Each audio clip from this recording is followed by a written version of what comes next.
네, 안녕하십니까. 한국지역정보개발원과 한국사회보장정보원 측에게 오늘 말레이시아의 코로나 대응 경험을 공유할 수 있는 기회를 주신 점에 대해 감사 말씀드립니다.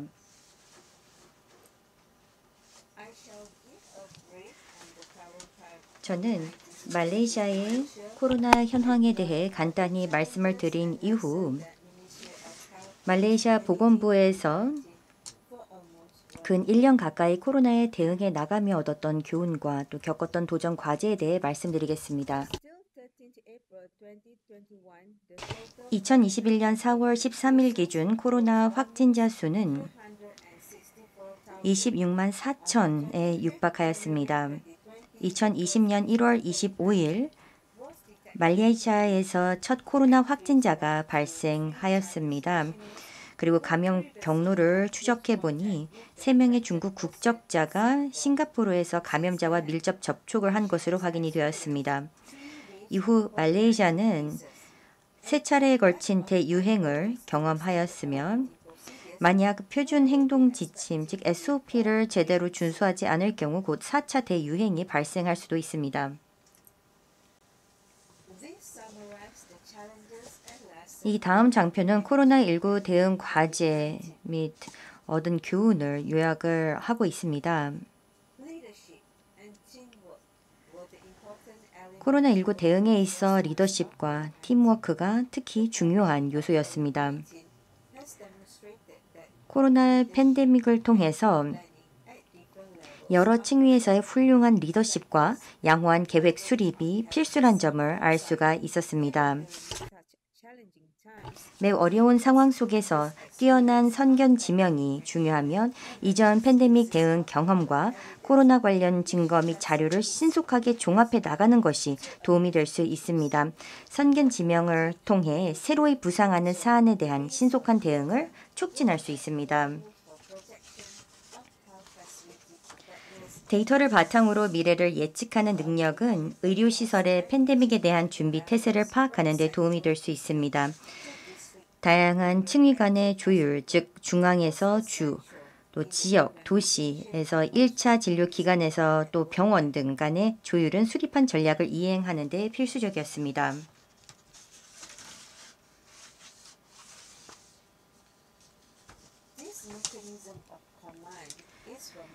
이 지휘체계는 말레이시아 국가안전보장회의 즉 NSC를 필두로 하여 총리가 직접 관여하고 있습니다.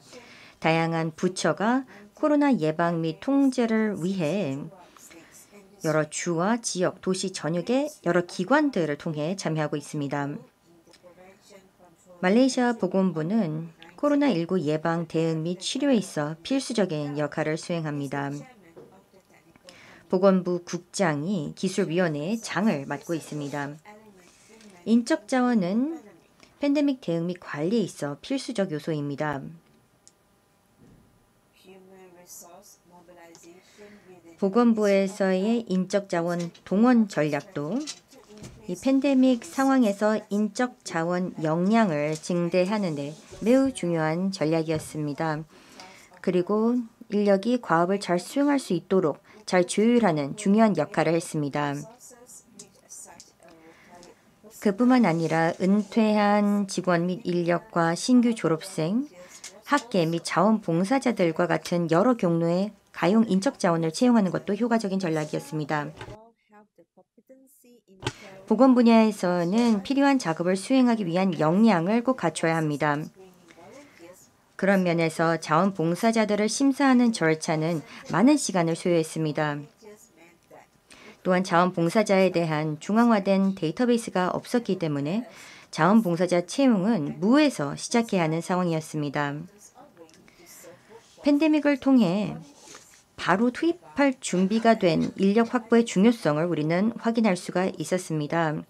그리고 미래 활동에 참여할 의지가 있는 인력을 파악하는 계기가 되기도 하였습니다. 보건 종사자, 또 의료 보건 종사자들의 그런 스킬과 역량 면에서도 도전 과제가 있었습니다. 팬데믹 초기 단계에서는 특히 코로나가 신생 감염병이다 보니 의료보건 종사자들이 코로나 관리에 대한 임상 지침을 완전히 숙지하지 못했을 수도 있습니다. 그리고 이동 제한령으로 인해 보통 대면으로 실시하는 교육훈련 과정도 제한적일 수밖에 없었습니다. 이후 제한 조치가 완화되기는 했지만 참석자 수는 제한적이었습니다. 하지만 혁신적인 접근법을 채택해서 교육 세션은 온라인으로 전환해서 실시하였고 웨비나를 실시하거나 또 소셜미디어 SNS상에서 공유할 수 있는 교육 자료를 개발하기도 하였습니다.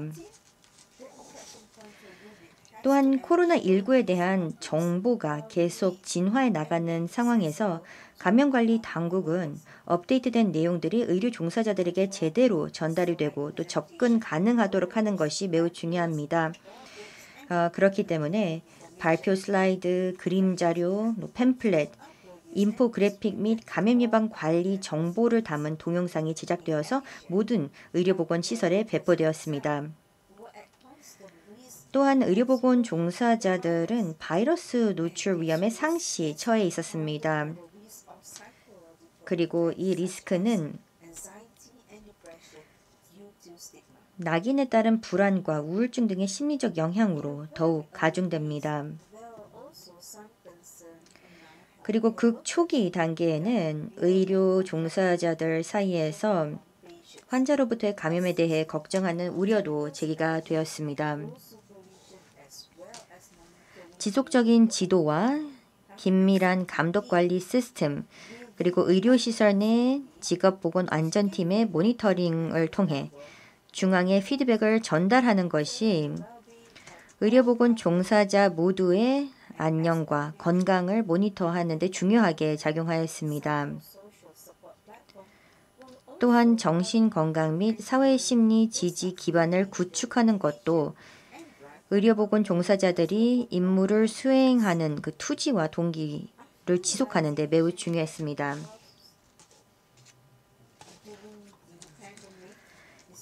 이어서 팬데믹 중에 또 중요한 요소는 위기의 상황 속에서 의료보건 종사자들의 준비 태세를 갖추는 것입니다.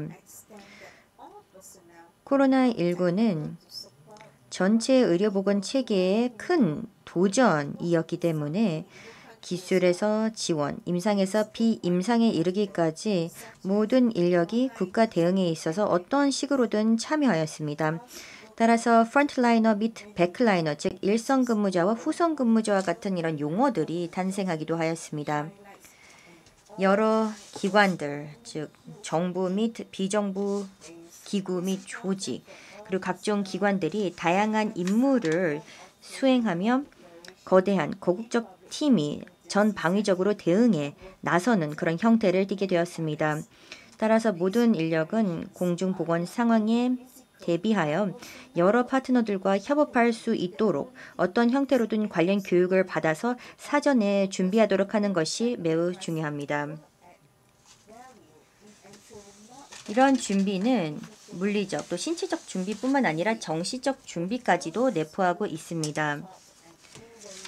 팬데믹 위기에서 의료보건 종사자들이 당면할 수 있는 각종 상황들을 사전에 예측하는 능력이야말로 궁극적으로 보다 효과적이고 효율적인 관리를 하는데 보탬이 될 것입니다. 이번 경험을 통해 팀워크와 조율의 귀중한 교훈을 얻었습니다.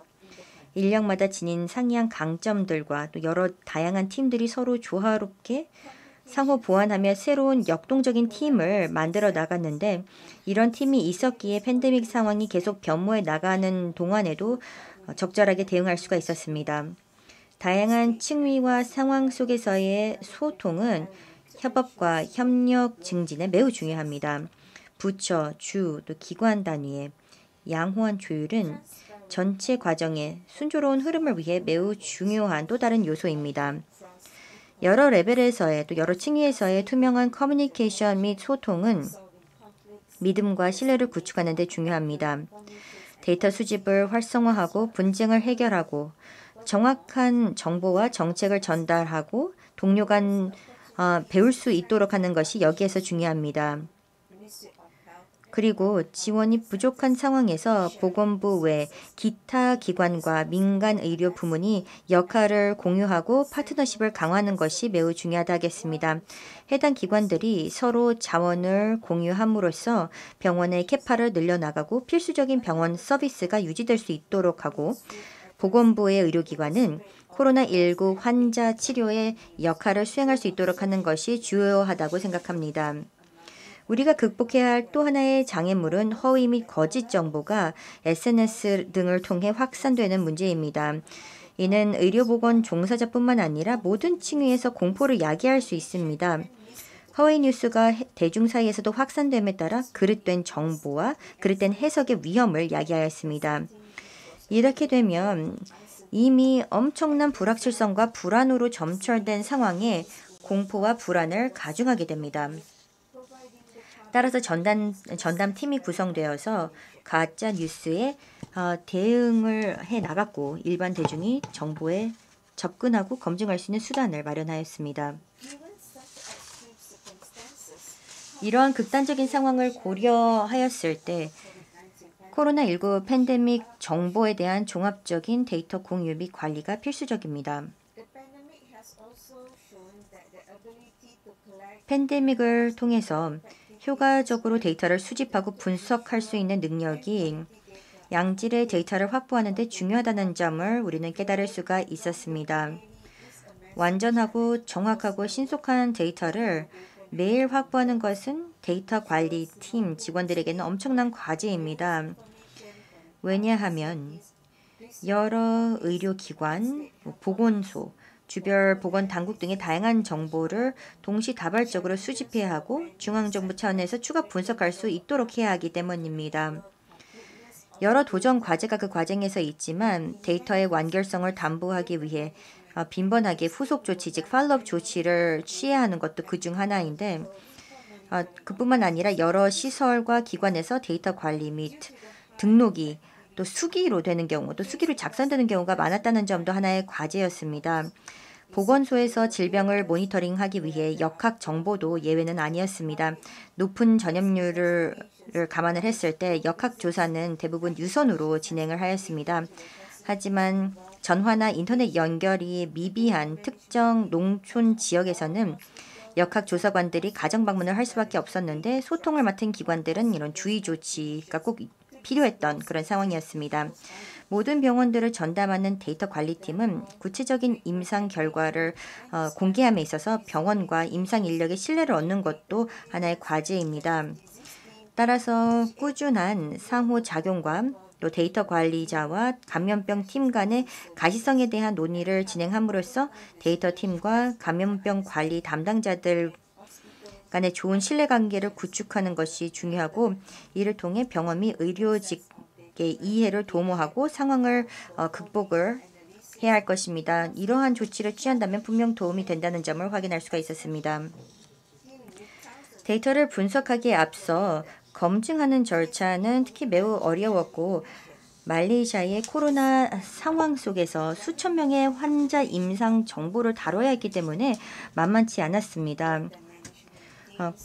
코로나 환자와 직접적인 접촉은 하지 않았지만 데이터 관리팀의 분석 결과물은 정기적인 기자회견을 통해 공유되었습니다.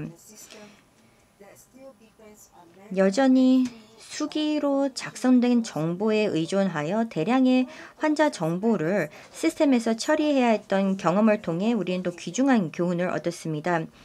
즉 정확하고 신뢰할 수 있는 데이터의 무결성이 얼마나 중요한지 우리는 다시 한번 확인할 수가 있었습니다. 전례 없는 공중보건 긴급 사태에 대응하는 과정에서 보건산업이 당면한 과제가 무엇인지도 다시 한번 강조되는 계기였는데요. 양질의 데이터 수집과 의사결정에 이것을 적용하는 것도 매우 중요하다는 점, 이것도 우리로서는 매우 귀중한 배움이었습니다. 그리고 이와 같은 시기에 데이터 관리자와 분석 전문가의 역할이 보건체계의 일일 운영에서도 매우 중요하다는 점을 우리는 확인할 수가 있었습니다. 코로나19 상황에서는 예방, 대응 및 치료를 위한 의료 장비 및 물품의 수요가 크게 늘어남게 됩니다. 따라서 신속하게 수요를 충족하는 조달이 이루어져야 합니다. 재무부와 협의를 통해 전체 절차를 가속화시킬 수가 있었습니다. 그런데 확진 건수가 늘어나면서 보건부 자원은 한계에 도달하게 되었고 민간 기관의 참여가 이런 상황에서는 필수적이었습니다. 이 과정에서 비정부 기관과 민간 부분에서 서비스와 다양한 방편들을 마련을 하였고 또 다양한 물품들을 또 기부해주기도 하였습니다. 팬데믹의 대유행이 발생할 때 서비스의 전달도 상황에 맞게 변모해 나가야 하고 또 개선되어야 할 것입니다. 감염병 관리를 하기 위해서는 의료시설 내 전담 감염 관리 구역도 필요하고 특수 수요를 충족하는 이런 특수 서비스도 마련하고 또 고려되고 제공되어야 할 것입니다.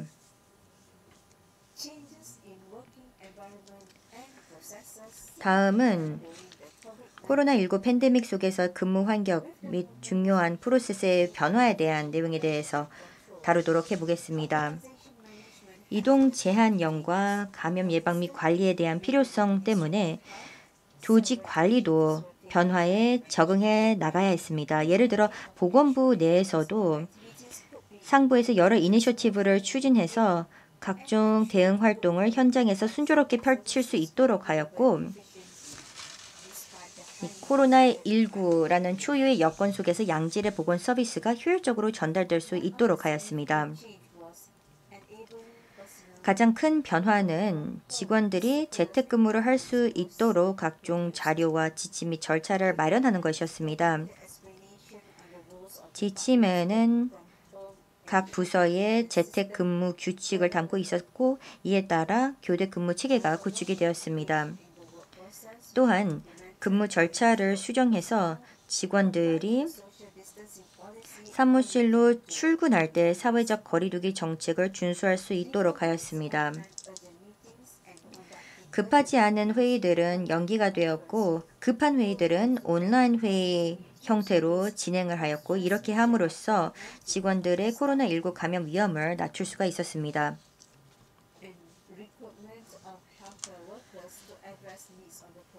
코로나19 대응 활동 전개를 위한 의료보건 종사자의 채용 절차도 간소화하고 또 잘 조율하여 처리하였습니다. 다양한 의료보건 종사자들이 이 전 과정에서 함께 참여하였는데요. 다양한 분야 및 업종에서 신속하고 또 시의적절하게 대응 활동에 참여할 수 있도록 하는 것이 주요했습니다. 그렇게 함으로써 기존 의료 종사자들의 부담을 줄여 나갔습니다. 앞서 말씀드렸던 대로 일부 종사자들은 계약직 형태로 채용이 되었는데 여기에는 간호사들이라든지 응급구조사들도 포함이 되었습니다. 코로나19 특별수당 책정을 촉진하기 위해서도 관련된 자료가 마련이 되었습니다. 그리고 교육훈련의 경우 교육기관이 회의의 형태도 유연하게 조정해 나갔고 학습 자료는 온라인으로 제공이 되었습니다. 그뿐만 아니라 강사진과 교육생도 일선을 지원하기 위해 파견이 되었고 그 과정에서 팬데믹 대응 및 관리에 대해 배우며 경험을 쌓을 수가 있었습니다.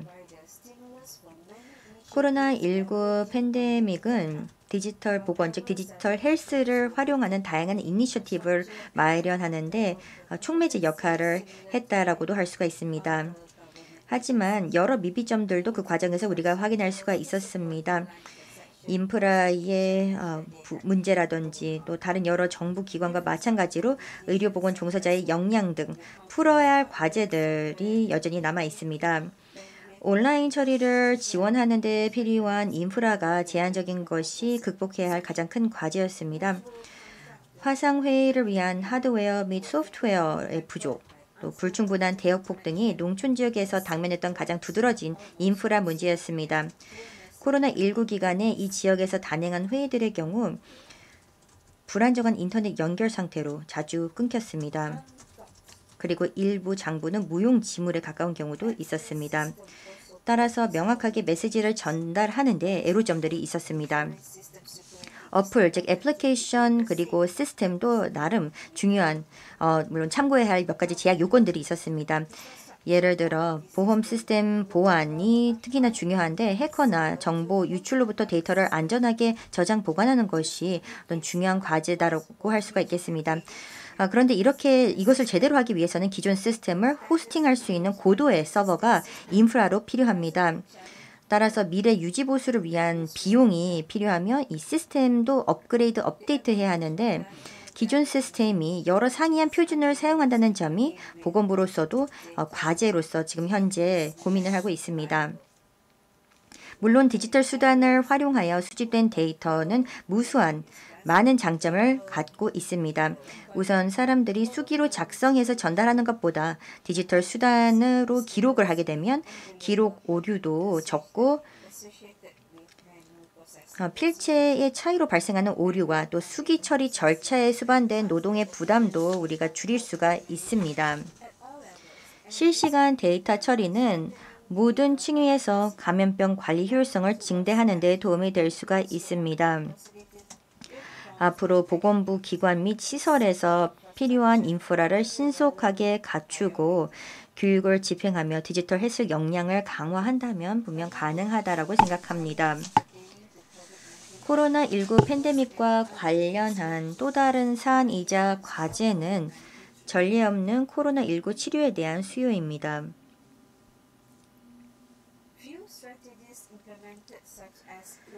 몇 가지 전략을 그동안 집행하였는데 감염병 전문가와 긴밀하게 소통 및 논의하여 현재 코로나19 퇴치를 위해 사용한 의약품 목록을 작성하는 것이 그 한 예입니다. 그 이후 해당 의약품을 중앙에서 긴급 조달 절차에 따라 제조사 및 판매사와 특별 가격을 협상하여 공급했습니다. 코로나19 팬데믹 상황에서 시급하게 필요한 긴급 의약품을 구매하기 위해 약 6천만 원을 지출하였습니다. 그리고 이 팬데믹 기간 동안 의료품 물류에도 차질이 빚어졌는데 이는 말레이시아 정부의 MCO 즉 이동 제한령을 비롯한 다른 국가들의 이동 통제령에 따른 이런 물류의 차질도 있었습니다. 말레이시아 통상산업부와의 협의와 협업을 통해 필수적 의약품 제조사 및 유관 업체들이 이 MCO, 즉 이동 제한령 기간에도 사업을 할 수 있도록 승인을 득했습니다. 한편 다른 국가들과의 정부 대 정부 협업을 보건부 국제관계 정책국에서 추진해 나갔으며 일본, 인도, 중국과의 소통을 통해 필수 의약품과 원료의 수출을 허용하도록 하였습니다. 또한 개인 보호 장비와 손 소독제에 대한 수요도 코로나19 기간 동안 전 세계적으로 크게 증가하였습니다. 손 소독제를 포함한 개인 보호 장비 즉 PPE는 팬데믹 시기에 필수 물품으로 자리 잡았었는데요. 하지만 해당 물품의 부족 문제는 일부 주와 지역에서 코로나19 기간에 이를 제조할 수 있는 업체가 부족했고 이동 제한령 기간에 물품 배송이 어려웠기 때문에 상황은 더욱 악화되었습니다. 우리는 의료 및 보건 종사자들의 감염 위험을 최소화하기 위해서 이 개인 보호 장비의 질을 보장하기 위한 특별 평가가 필요하다고 느꼈습니다. 그리고 경찰 당국의 도움으로 개인 보호 장비의 재고 유통이 보다 순조롭게 진행될 수가 있었습니다. 또한 개인 보호 장비 즉 PPE는 엄격한 절차적 요건의 대상이었는데 보건부의 제품 규격을 충족해야 했습니다. 그뿐만 아니라 PPE의 물품 창고를 총 26개 구축 운영하였고 이 개인 보호 장비 물품에 대한 1일 단위의 긴밀한 모니터링을 263개 보건부 기관 등을 통해서 실시하였습니다. 보건부의 의약국 및 주재팀에서는 세계보건기구가 권장하는 알코올 기반 손소독제 성분 구성을 바탕으로 임시적으로 직접 제조함으로써 손소독제 부족 문제도 해결하였습니다. 따라서 의약품 및 의료 물품에 대한 상부의 관리와 모니터링은 코로나19 팬데믹 상황에서 충분한 재고를 확보하는 데 필수적이었다는 점을 확인할 수가 있었습니다. 자, 그럼 이어서 지역사회의 관점에 대해서 말씀을 드리도록 하겠습니다. 궁극적으로 팬데믹을 통해 국민들이 책임을 공유하고 팬데믹에 대응하는 데 힘을 발휘하는 모습을 우리는 확인할 수가 있었습니다.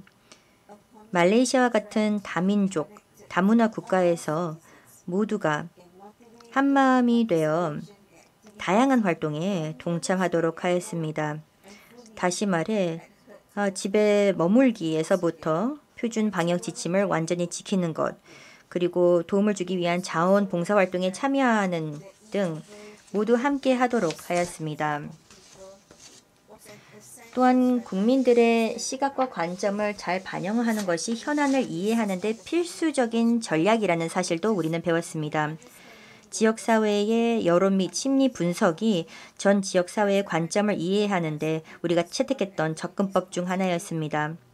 팬데믹이 확산되고 대응 활동이 지속되면서 지역사회 내에서 새로운 관행, 뉴놈이 채택되는 그런 행동 변화도 목도되었습니다. 하지만 회복기에 접어들면서 이러한 노력의 지속 가능성 여부가 걱정으로 남습니다. 왜냐하면 대중의 이런 동기부여가 시간이 지남에 따라 약화될 우려가 있기 때문입니다. 말레이시아 국민의 역할이 가장 중요하다는 것을 알기에 우리는 모든 말레이시아인들이 새로운 관행을 준수하며 서로 배려하고 살피는 일선 종사자라고 간주하고 있습니다. 경청해 주셔서 감사합니다.